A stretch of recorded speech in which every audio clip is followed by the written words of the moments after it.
Hey, welcome to the Humane Blueprint Podcast. I'm Christina, and I'm so excited that you're here to kick off your week with some leadership wisdom and motivation. Today, we're diving into a topic that truly defines the kind of leader you are: trust and vulnerability in the workplace. So you might think of leadership as being about strategy, decision-making, or even authority. But here's the real game changer. Great leadership is built on relationships. And at the heart of strong relationships is trust. So let's break it down.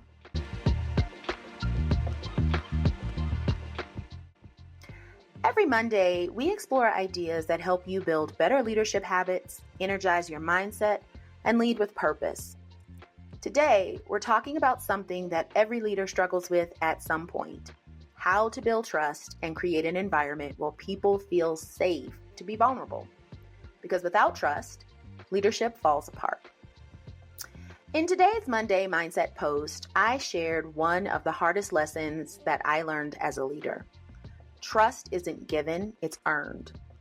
I had to learn that the hard way. And if you've ever been led by someone you didn't trust, you know exactly how that feels.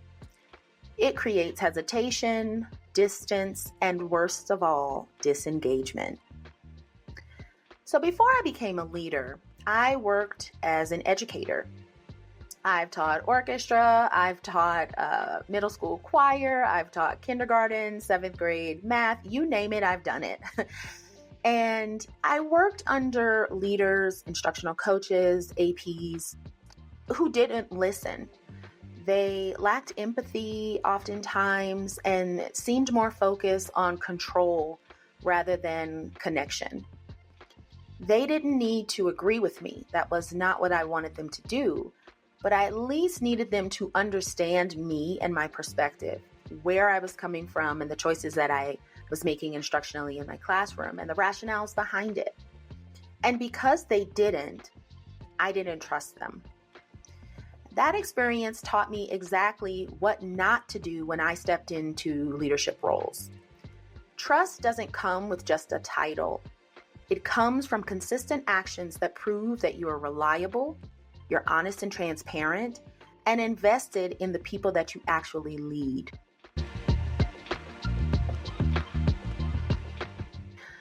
One of the biggest challenges in leadership, I believe, is creating an environment where people feel safe enough to be vulnerable. In my years as an instructional coach back in the day, I saw this firsthand. Teachers hesitated to let me into their classrooms initially, not because they didn't want to grow, because they didn't know if they could trust me. And I believe that's true in every workplace. People won't open up or share their struggles or take risks if they don't trust you. And without vulnerability, there's no real growth and no lasting, enduring change and results. So think about it. If people don't trust you, 1, they won't follow you. 2, they won't share their real concerns. And 3, they won't take risks or step into growth. But when trust is present, people feel safe to be honest. Innovation flourishes because vulnerability is not humiliated or punished, and teams become more collaborative and resilient. So let's take a second and think about a time where you worked under a leader that you truly trusted. How did that impact your performance? How did that impact your confidence? And even your ability to take risks? I'd love for you to drop those thoughts in the comments. Trust makes all the difference.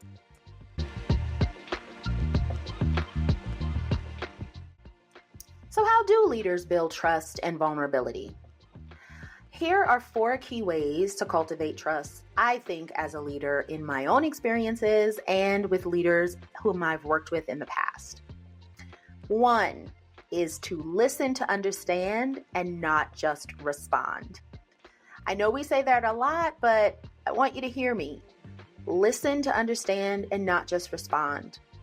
If we're honest, most people listen just to jump in with their own thoughts. But trust is built when people feel heard, not just managed. The next time someone comes to you, try this. Pause before responding. Reflect back what they're saying. We all know. So what I hear you saying is, sounds like a broken record, but it works. And number 3, resist the urge to fix or defend. Sometimes people just need space to vent, and we have to be discerning to know the difference.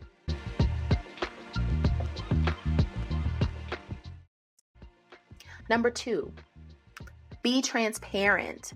Because guess what? People sense the BS, right? People don't expect you to have all the answers as a leader, but they do expect you to be honest.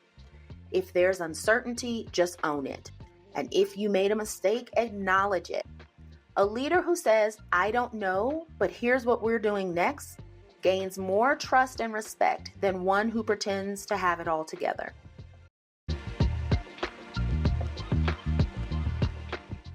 Number 3, follow through. Follow through, follow through, follow through. Because broken promises break trust.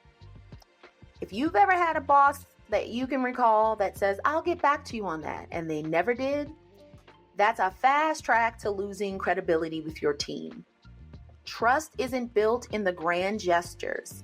It's in the small, consistent follow-throughs. So if you say you'll do something, set a reminder or you can write it down. Just don't forget. I've even had times where I've told teammates that I'll get back to you on that, didn't have an answer yet, and I circled back.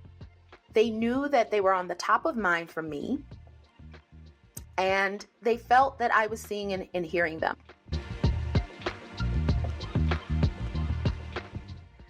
Number 4, make space for vulnerability, starting with you. If you want your team to open up, you've got to go first. Now, that doesn't mean oversharing your personal struggles. It just means showing that it's okay and safe to be honest, genuine, and real. So in the future, try this. Admit when you don't know something, share a time you struggled and how you overcame it, and ask for feedback and actually take it in. This was a game changer for me when I was leading my last team. They were not used to supervisors asking them for feedback. They were actually quite shocked. And it took them a minute to know that I was serious. And once we got comfortable with that, what I noticed and observed was that they were a lot more relaxed. They were a lot more willing to go to one another as teammates and ask for feedback. They were readily able to provide feedback to me and I to them, and they were able to receive that feedback, knowing that it was for not only their professional and personal growth, but also the benefits of the team. It took a long time for them to come around, but once they did, it just flowed naturally. So you may not like the feedback, but again, modeling that vulnerability in order to receive that builds not only trust with your teammates, with you, you're also reinforcing the trust you have with your team.